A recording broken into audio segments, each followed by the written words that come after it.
Welcome to Pointstopia. I'm David Yates. Today is June 10th, 2026, and this might be the busiest single news day in points and miles I can remember. Well, Chase dropped a major card refresh this morning. Hyatt is in the middle of one of the most significant structural changes to its award chart in years. American Airlines is quietly closing every arbitrage that made it Vantage productive to hold. Alaska made 3 negative changes in the span of a week. Amex is slowly dismantling what made membership rewards probably the best transferable currency in the world as far as I'm concerned, and a brand new airline flew its first commercial flight today. Let's start with the news that dropped this morning because it changes something fundamental for everyone who has been building a Chase Ultimate Rewards balance, specifically for Hyatt redemptions, and that means all of you basically. Effective June 15th, the transfer ratio from Chase Ultimate Rewards to World of Hyatt drops from 1-to-1 to 4-to-3 if you have a Sapphire Preferred or an Ink Business Preferred card. If you apply on or after June 15th, the worst ratio will apply immediately.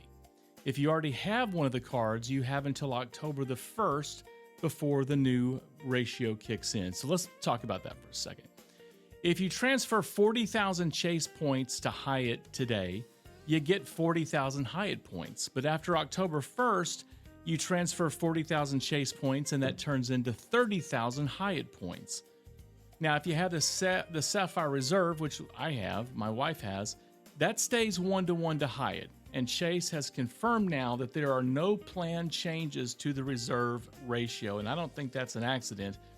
I think that this is Chase using the Hyatt transfer as leverage to push people toward the card that costs $795. The 1-to-1 Hyatt transfer was the single most compelling reason to hold on to the Sapphire Preferred over the Reserve for anyone who cared about hotel redemptions. And again, why are you earning Chase points if it's not for Hyatt? That edge is now gone. So if Hyatt is your primary hotel program and you are a Sapphire Preferred holder, the math on the upgrade to the Reserve has now changed. A Park Hyatt night that used to cost you 40,000 preferred points will now cost you effectively 53,000 once you account for the degraded transfer ratio. At that point, you might as well hold the Reserve and pay the higher annual fee and keep the 1-to-1 if you're way into Hyatt. If you have Chase points you were planning to transfer to Hyatt, the window to do it at 1-to-1, again through October the 1st. Now, that same announcement also brought some good news for folks who are a Sapphire Preferred card holder, especially if they're not that into Hyatt, which again, I don't think there are many of you out there. But I think this is good news for beginners who want to get this card, and it deserves its own little segment here. So starting June 15th, the Sapphire Preferred adds 3x on gas and EV charging, and 3x on vacation rentals, including Airbnb, Vrbo, and Vacasa. The hotel credit also doubles from $50 to $100 per anniversary year through the Chase Travel Portal. There's a new 120 global entry or TSA PreCheck credit every 4 years, which was probably the biggest gap that this card's benefits had relative to everything else out there on the market. They also have emergency evacuation coverage up to $100,000 that's being added, and you get a free Apple TV Plus year if you activate by December 31st. The annual fee will stay at $95. 3x on gas is pretty good. You put $300 a month in gas on the card, that's another 10,800 extra points a year from the pump alone. The vacation rental category is even more interesting because families and groups booking week-long Airbnb trips can spend more on a single rental than they spend on the flights. That was previously dead spend on this card, and now it earns the same rate as dining. And of course, you can go through the Delta or the United Airbnb portal and stack your miles on top of the miles you're earning off the credit card. That's a great deal. The global entry credit is overdue. I think just about every other competing travel card at a $95 fee level or around there already offered that. This is Chase adding benefits that brought the preferred card current with what the competitors were already offering. I don't think this is a great leap forward. But again, if you're a beginner at $95 with the new categories and the credits, this is probably one of the stronger entry-level cards if you're not already on the reserve. Again, this is kind of a beginner's card. The Hyatt transfer change is what makes Chase a mixed bag rather than a clean win, so it's going to be good Chase, bad Chase today.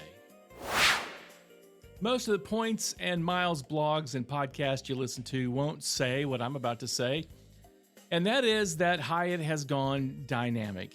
They now have 5 tiers, they have higher prices, and they're calling it not dynamic. They're calling it having a chart, but I don't take credit card referral fees on anything from anybody, so I'm going to say it. They've gone fully dynamic. That's my opinion. This went live last month on May 20th. That's all you've heard about. The gnashing of teeth, the wringing of hands about this. Oh my goodness. Hyatt replaced its 3-level off-peak, standard, and peak pricing with 5 new levels. They have lowest, low, moderate, upper, and top. The existing 8 award categories stayed in place. The change is inside each category. So instead of 3 price points per category, there are now 5. And Hyatt controls which band each individual night falls into based on demand. I'll wrap it up here. 112 properties moved to a higher award category when the changes went live. 24 moved down.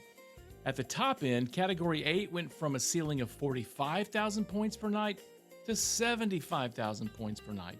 That is a 67% increase on the most expensive nights at the most expensive properties.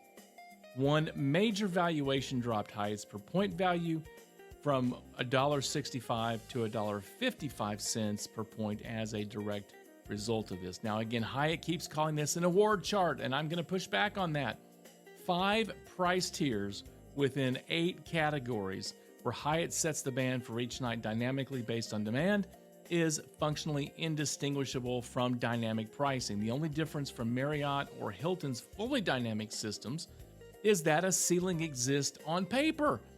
But when the ceiling on a standard Category 8 night is 75,000 points and those nights exist in the calendar, you're not operating in the same world as the old Hyatt. I mean, even Hilton, they don't have a published list of ceilings, but you can go through and kind of see that things top out at this or this or this. And here's a compound problem. In the span of the last 3 weeks, Hyatt raised its award chart prices. Chase degraded the transfer ratio for the cards that people use most often to earn Chase points. And then Hyatt's own devaluation reduced the per point value. Every layer of the stack got worse simultaneously in the last 3 weeks. If you're thinking about staying at Hyatt, the same advice applies now as it did, before May 20th. Go ahead and get that booking booked and get those points transferred, because if you're speculating, the program is a lot less attractive than it was just 2 months ago.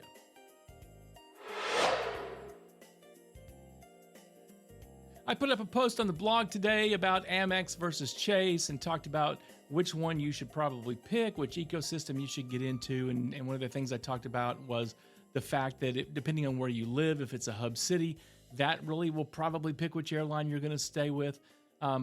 I went with Delta to begin with because of the Amex tie-in, but American has really become my airline because I live in Dallas-Fort Worth. Well, American had a busy week this week, and none of it was good for us. 4 things happened, and I want to spend the most time on the third. First, American Airlines has been blocking nonstop domestic saver award space from partner programs at exactly 144 hours before departure, which is 6 days out. This was flagged by the award search community at the end of May, and it has been consistent long enough now to call it a policy rather than a glitch. So that means if you like to book American Airlines using Alaska Atmos Rewards, British Airways Club, Finnair Plus, JAL Mileage Bank, or Qantas, those programs have distance-based pricing, meaning that a short domestic American Airlines flight might cost $4,500 to $7,500 in Avios or Atmos versus whatever Advantage charges dynamically. That discount window, which often had the best availability, close to departure when the cash prices were the highest now closes inside 6 days. Now, this does not affect connecting itineraries or international routes, only nonstop domestic saver space. So if you had a flight you were going to do and you thought, you know what, I want to go ahead and book a backup using my Atmos points because I don't know if this AA flight's going to get out on time. There's a history on this route, according to Flighty, of it being late, 60% of the time. You better make it more than 6 days out, that backup. And we'll get to what might happen if you're using Atmos coming up in a minute.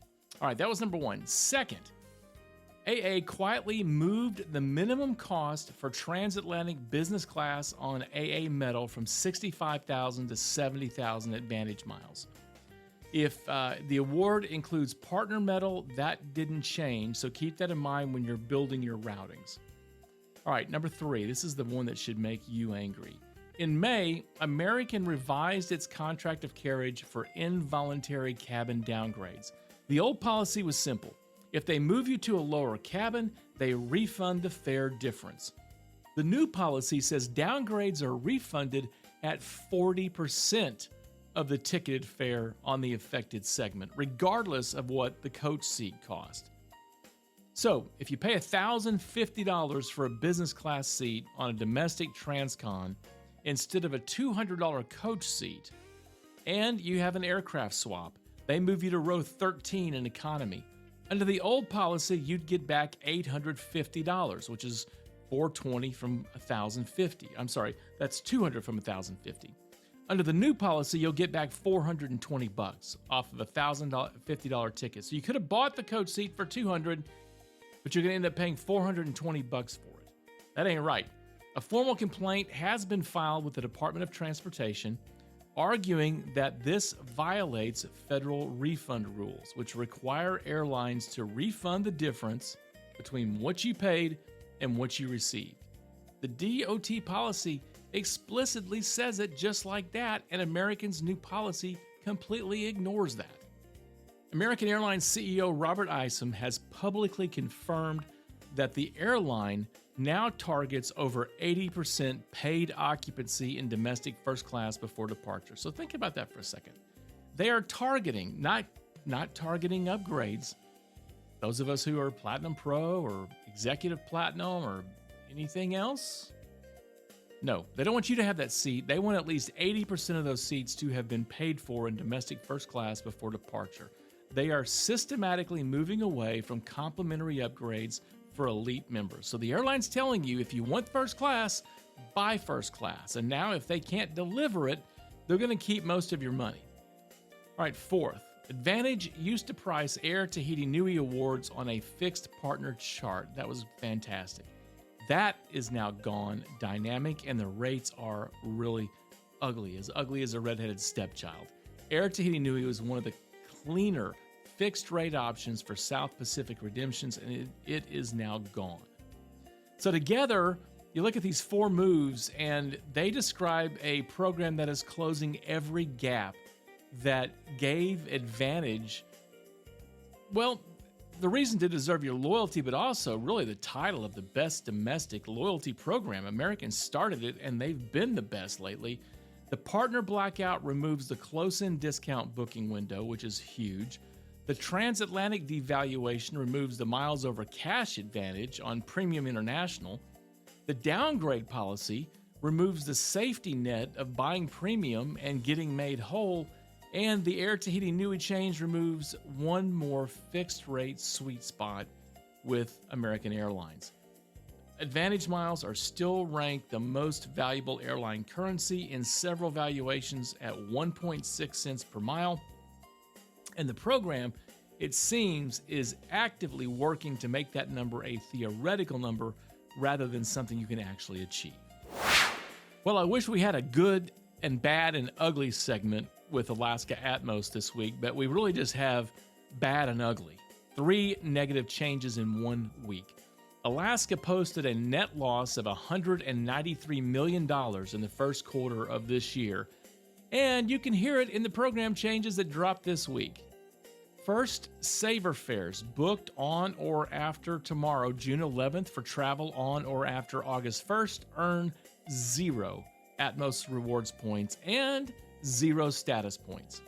Right now, they earn 30% of the miles flown. So today's June 10th. If you have an Alaska Saver fare in your cart for travel that's going to be after August 1st, you need to buy it today and lock in the 30% earnings today. If you wait until tomorrow, you'll get nothing on that Saver fare.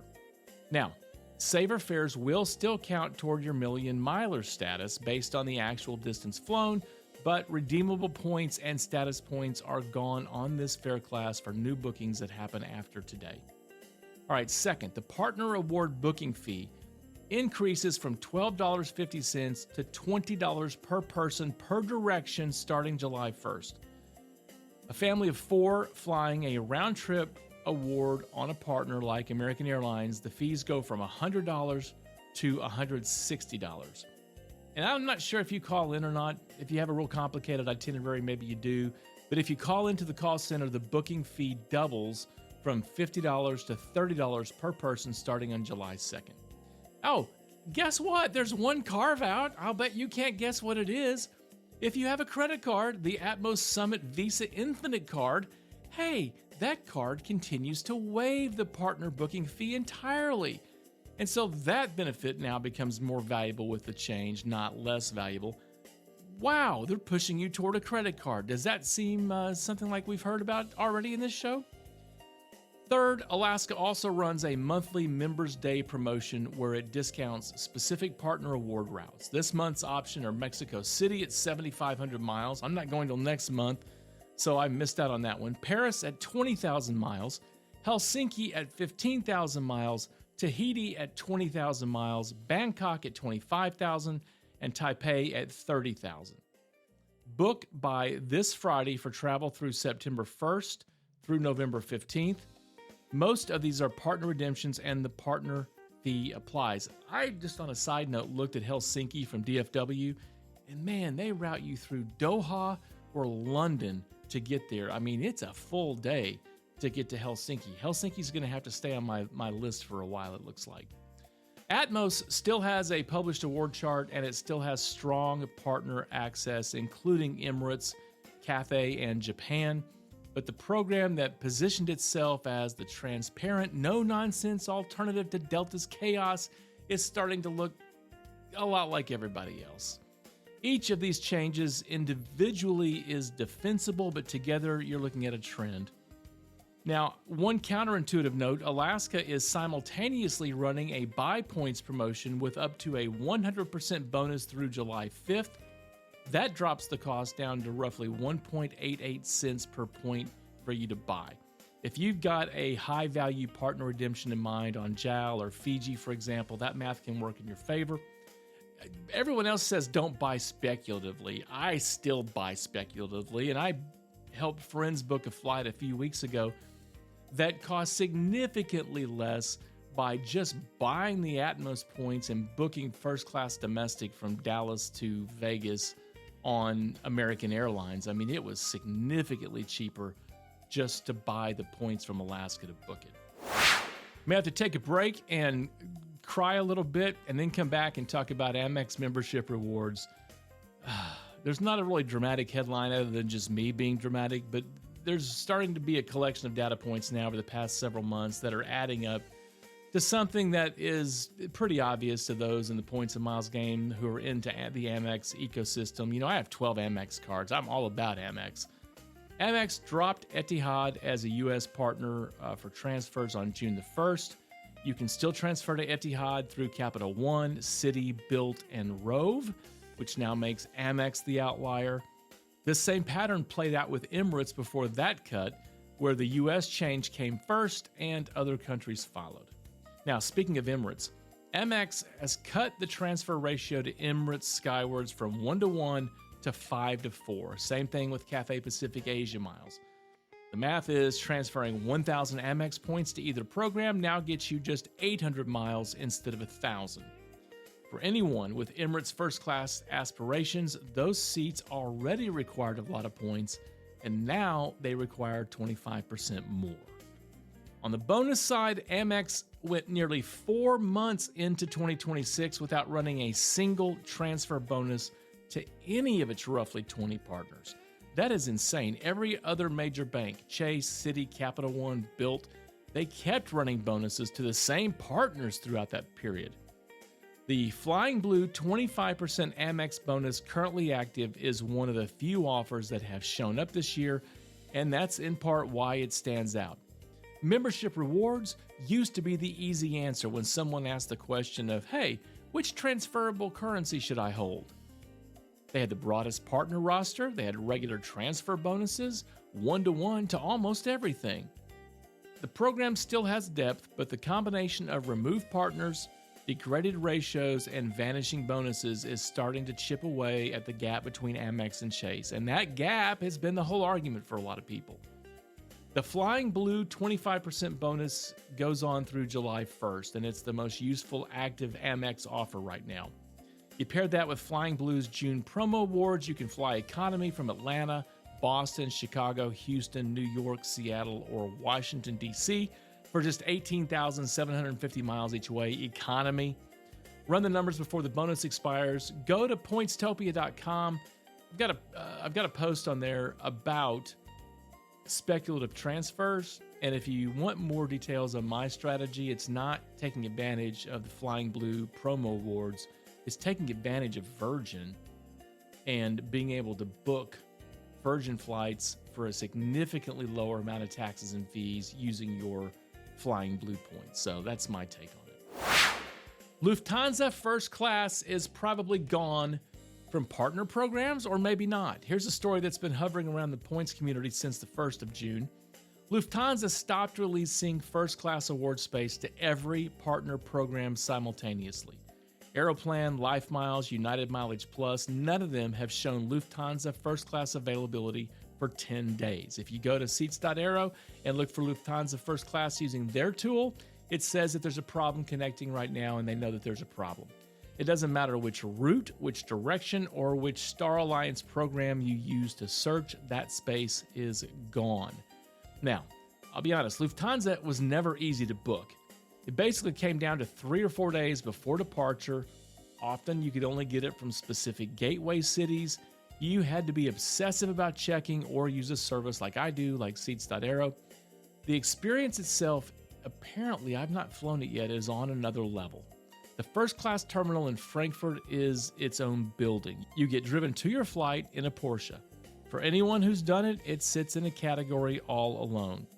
Now, this may return in the fall when summer pressures ease a little bit. Lufthansa has run similar blackouts before, including around this same time last year, but the trend line across premium partner awards is not encouraging.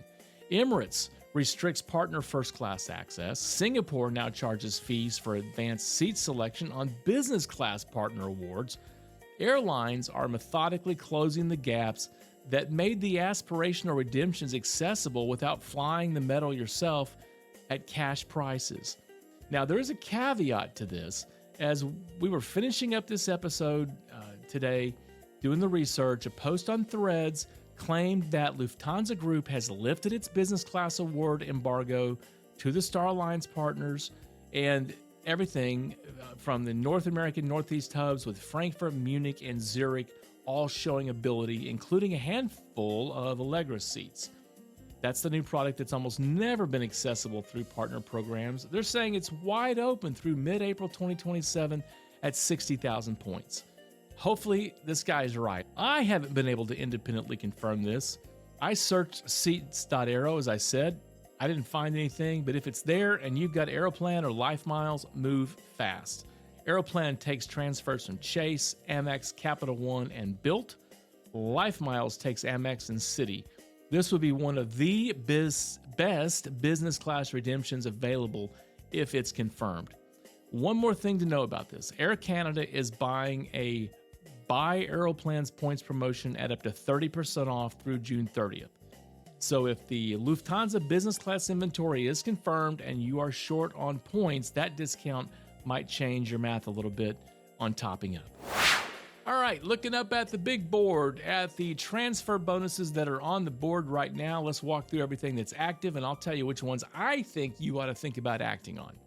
Chase to Virgin Atlantic Flying Club, 30% through July 14th. This is the one.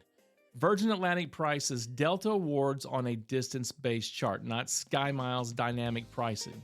A domestic Delta economy flight runs about 7,500 Virgin points one way. With a 30% bonus, you need about 5,800 Chase points to cover it. That same flight on SkyMiles could be 15,000 to 25,000 miles, depending on the route and the date. The math is not close. If you fly Delta and you have Chase points, transfer a bunch before July 14th. The email about this transfer bonus landed in my own inbox yesterday from Virgin Red, addressed to me directly. That's where I spotted it, and we'll talk more about Virgin Red in a minute. The Amex to Flying Blue 25% bonus through July 1st. The current June promo awards from Flying Blue include economy from U.S. cities to Europe at 18,750 miles each way. Book by this Friday for September through November travel. With a 25% bonus, you need 15,000 Amex points to get 18,750 Flying Blue miles. That's a strong return if you want to fly economy on a transatlantic economy booking. Not bad in economy if you're flying from the East Coast. Again, go to pointstopia.com, look at my blog post from the last week on buying points on speculation, and I break down how to get more value out of Flying Blue points by booking Virgin business class. Chase to Marriott Bonvoy, 55% bonus through June 30th. I'll save you the time. Don't do it. A 55% bonus turns each Chase point you have right now into about 1.08 cents of Marriott value. Those same points get you over 2 cents transferred to Hyatt through the Reserve, or if you use them in the Chase portal. Skip this unless you're just a few thousand points short of a specific Marriott booking that you've already decided to make. City to Qatar Airways, 30% bonus through June 30th. Qatar Privilege Club has some useful Star Alliance partner space. Check it out if you've got an itinerary in mind, or if you just need more avios, because you can move those avios among other alliance partners. Rove to Turkish Miles and Smiles, 50% through June 30th. 50,000 Rove miles becomes 75,000 Turkish miles. Business class between North America and Istanbul on Turkish metal prices at 65,000 miles normally, which means you just need to move 43,000 Rove miles with this bonus. One thing to keep in mind, Turkish miles hard expire after 3 years. There is no way to extend them. So this is one place where a speculative transfer might not be a very good idea. So if you've got something in mind, go. I love flying Turkish. I know their customer service has a bad rap, but their metal and their soft product is great. New routes. Let's look at what launched this week. A brand new airline flew its first commercial flight today, Riyadh Air. That's Saudi Arabia's new carrier. They operated Riyadh to London Heathrow this morning for the first time ever. The launch was moved 3 weeks earlier than planned because 3 Boeing 787-9 Dreamliners arrived from Boeing ahead of schedule. 6 routes are on sale right now. London is live today. Jeddah starts June 14th. Dubai starts June 18th. Cairo starts June 25th. Madrid in July. And Manchester in July. All on Dreamliners in 4 cabin classes, including Business Elite, Business Premium Economy, and Economy. 6 routes are on sale right now. London is live today. Jeddah starts June 14th. Dubai, June 18th. Cairo, June 25th. And Madrid and Manchester in July. They will all be on Dreamliners in 4 cabin classes. They'll have also a Business Elite, a Business Premium Economy, and Economy, as well as First Class. There are 5 routes to India, including Delhi and Mumbai, but they are planned at this point and not yet bookable. Their loyalty program is spelled S-F-E-E-R. It's pronounced Sphere. I'm already a member, and if you look in your inbox, you may be too. Riyadh Air has been building its founding member base for over a year now before commercial launch, and the email that I got from them today from Sphere confirms a best offer guaranteed perk for members booking directly and complimentary in-flight Wi-Fi, which is coming soon. Now, why does this matter for points and miles? Riyadh does not have a transfer partnership with any major credit card issuer yet, but it's coming. They have 72 Dreamliners on order. They've got the Saudi government backing, and they have a stated ambition to compete with Emirates and Qatar for global hub traffic. Every program that eventually became a transfer partner rewarded the people who were in it early. Sign up right now at riyadhair.com while the program's new and the founding member status means something. Also, in new routes this week, Delta launched LAX to Hong Kong daily on June 6th. That's the first nonstop from LA to Hong Kong in 8 years. On June 7th, Delta flew the first North American nonstop to Malta, operating JFK 3 times a week. Search for both of those for award availability now while the rates are new and inventory hasn't been fully picked over. United added Newark to St. Croix early this week, starting October 31st. They're flying Dulles to Cabo 4 times weekly this winter, and they've expanded ski service to Aspen dramatically, including 63 weekly departures from Denver at the peak.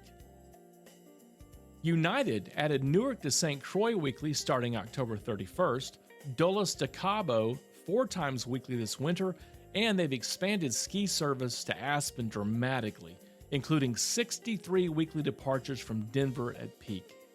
EVA Air now flies Taipei to Washington Dulles nonstop 4 times a week. EVA has one of the best business class products in the Star Alliance, and the route is bookable on Aeroplan and United Mileage Plus. And hey, Philippine Airlines was invited to join the One World Alliance this week. Integration is targeted for 2027, but when it happens, it opens up Southeast Asia more broadly to Advantage, Avios, and the rest of the One World programs. What? Frontier Miles is on Seats.aero? That's right, Frontier Miles was added to Seats.aero in beta alongside British Airways and Iberia. For the first time, you can search Frontier award availability across dates in a single search engine without logging onto Frontier's site and hunting city by city or paying another service just to search for the Go Wild, the third-party programs that are out there. And some of them are pretty good. But this, I think, is even better because I start at Seats.aero when I'm looking for a flight somewhere. Frontier's value awards start at 5,000 miles one way domestically with no blackout dates. That is one of the lowest award floors for a domestic one-way anywhere in the U.S. market. If you've got some Frontier miles sitting around unused, or maybe the ones you got from the Super Bowl that will expire, you can go to Seats.aero now. They make it easy to find the 5,000-mile options before they disappear. I checked it the other day and found about 2,700 flights that cost just 5,000 miles. The broader point probably needs to be said out loud. A budget airline landing on Seats.aero is a signal. Seats.aero will not add a program unless they have structured, searchable award inventory. Frontier having a published award chart, fixed tiers, no blackout dates, and now a Seats.aero integration means the program is starting to behave more like a traditional loyalty program than an ultra-low-cost carrier typically does, and that is important because they need that. There's also a darker side to Frontier I want to name in the same breath. Frontier charges up to $23 per passenger per segment as what they call a carrier interface charge when you book on their website or their mobile app. They classify this as optional because technically you can avoid it by going to the airport ticket counter, except that they charge $25 for booking at the airport. A customer has filed a DOT complaint about this, and Frontier confirmed to the DOT that yes, airport bookings cost $25. Federal law requires airlines to advertise all mandatory fees. Frontier's entire fee architecture is built around calling mandatory cost optional services to sidestep that requirement. If you're going to engage with Frontier, use the miles. The cash booking experience is a different story. Well, the Virgin Red Rewards MasterCard has had a few busy weeks, and since several of these came directly out of my own inbox, I want to walk through all of them. On May 26th, Virgin Red sent cardholders an email with the subject line, "We just upgraded your upgrade." The personal perk that previously gave you a priority room upgrade at a Virgin hotel has been upgraded to a suite upgrade.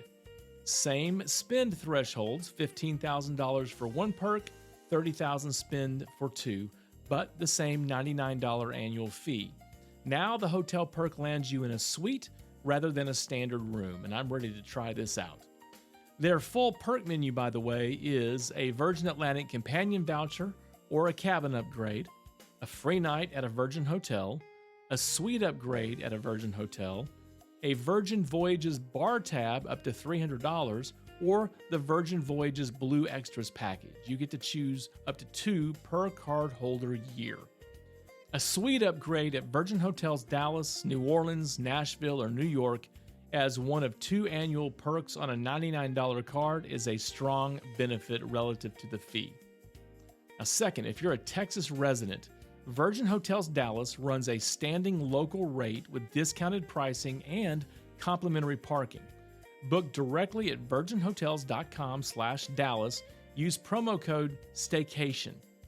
Dallas, of course, is a World Cup host city this summer, and Virgin Hotels is in the Dallas Design District. It's got a rooftop pool, so the timing on this one's pretty good. Third, Chase to Virgin Atlantic Flying Club, a 30% bonus through July 14th. I already covered this in the transfer bonuses segment, but it bears repeating here in context. If you use the Virgin Red Card and have Chase points, this is the week to move them. Finally, from June 1st through July 15th, the Virgin Red Rewards MasterCard earns 300 Virgin points on every qualifying purchase of $10 or more made through a digital wallet. Maxes out at 1,500 points total, so 5 transactions and you've got the miles. You can add the card to Apple Pay or Google Pay and tap instead of swipe for the next 5 weeks. Costs you nothing extra, and you can pick up some Virgin points on that, up to 1,500. Time for hotel and cruise loyalty roundup. A few things to register for before we wrap up today. Hilton is running a summer promotion where you can earn 1,000 Qatar Airways Avios per Hilton stay through August 31st. Log into your Hilton account, go to the promotions page, register, and then set Qatar Avios as your preferred travel partner. It's a free registration. It takes 2 minutes. Qatar Avios, useful for one world partner space, including American Airlines and British Airways. Wyndham has a summer promotion for 7,500 to 15,000 bonus points per stay on 2+ night bookings. Register before September 3rd, travel through September 30th. The cap there is 15,000 total bonus points. IHG has a promotion for double elite night credits, a maximum of 5 through July 31st. Log into your IHG account, check the promotions tabs to see if you've been targeted. Wells Fargo is ending points transfers between account holders on September 25th. If you pool Wells Fargo rewards across your accounts, that deadline is a lot closer than it looks. On the cruise side, 3 programs made changes this spring and the window's wide open. Carnival replaced its VIFP program with Carnival Rewards on June 1st. The new program is spend-based, 3 points per dollar on cruise fare, bars, specialty dining, spa, shore excursions, and casino spend. They have 4 tiers now: red, gold, platinum, and diamond, which is kind of odd that we go from colors to metals to rocks. But anyway, existing diamond members keep their status until May of 2032. Royal Caribbean launched Points Choice back in January, allowing Crown and Anchor Society, Celebrity Captains Club, and Silversea Venetian Society members to pool and apply loyalty points across all 3 brands. Celebrity expanded its Captain Club to 5 milestone tiers starting June the 11th, tomorrow, adding Sky Suite upgrade certificates and specialty dining perks at the upper levels. For the casino crowd, MGM Rewards members can now earn tier credits, points, and slot dollars while gambling at sea on more than 40 Royal Caribbean and Celebrity cruise ships. Book through an eligible MGM offer and swipe your SeaPass cards at the slots, the video poker, or the table games. Rewards post to your MGM account within 30 days after the cruise ends. That's the crossover between Las Vegas loyalty and cruise loyalty that people have been waiting for. All right, here's your to-do list. It's a list of things that have actual deadlines. Atmos Saver Fares from Alaska. Stop earning points for bookings made after today, June 10th, for travel starting August 1st. If you have a Saver fare in your cart, buy it today. IHG points promotion that gives you up to 100% bonus ends June 12th at 11:59 p.m. Eastern. That puts IHG points at half a cent each. If you need them, go get them. You can use them on high-end stuff like Intercontinental even. Flying Blue June promo awards must be booked by this Friday for September through November travel. Again, economy Europe from multiple U.S. cities at 18,750 miles each way. The Amex to Flying Blue 25% bonus stacks with this. Aeroplan is running a destination-specific earning promotion, earning up to 3.5x points on eligible paid economy travel to Europe, North America, and Australia. If you're flying Air Canada in the next few months, register before you fly. The Hilton Qatar Avios summer promotion requires registration, so be sure to do that now. The Chase to Virgin Atlantic 30% transfer bonus runs through July 14th. If you fly Delta, transfer before then. The Virgin Red digital wallet promo, 300 points for $10 plus purchase through your wallet through July 15th, a max of 1,500 points. You've got to add the card to your phone. The Aeroplan buy points at up to 30% off through June 30th is relevant if the Lufthansa business class inventory from segment 7 earlier today confirms that, but the window's open and the window's open. If it's open. Wyndham summer bonus points. Register before September 3rd. And Office Depot has $15 off $300 in MasterCard gift cards through this Saturday. If you're in the MS game, these are Pathward Blackhawk Network cards. I'll tell you what, I'm about to go nuts. I've got $1,000 in gift cards that won't work, and they just keep sending me new ones that don't work. All right, that's the show, folks. It's Pointstopia. I'm David Yates. The website is pointstopia.com. I hate saying this because this is what everybody says, but if you find this show useful, share it with one person who would have wanted to know about the Chase Hyatt transfer cut before October 1st. It's the best compliment you can give a show like this, and we'll see you next time. The prepared script happened on June 10th, 2026. We also recorded on June 10th, 2026. All the rates, the ratios, and the program terms reflect information available to me as of today. The recording date, of course, they're subject to change. You should verify all details directly with program websites before transferring points or making booking decisions. Happy trails to you.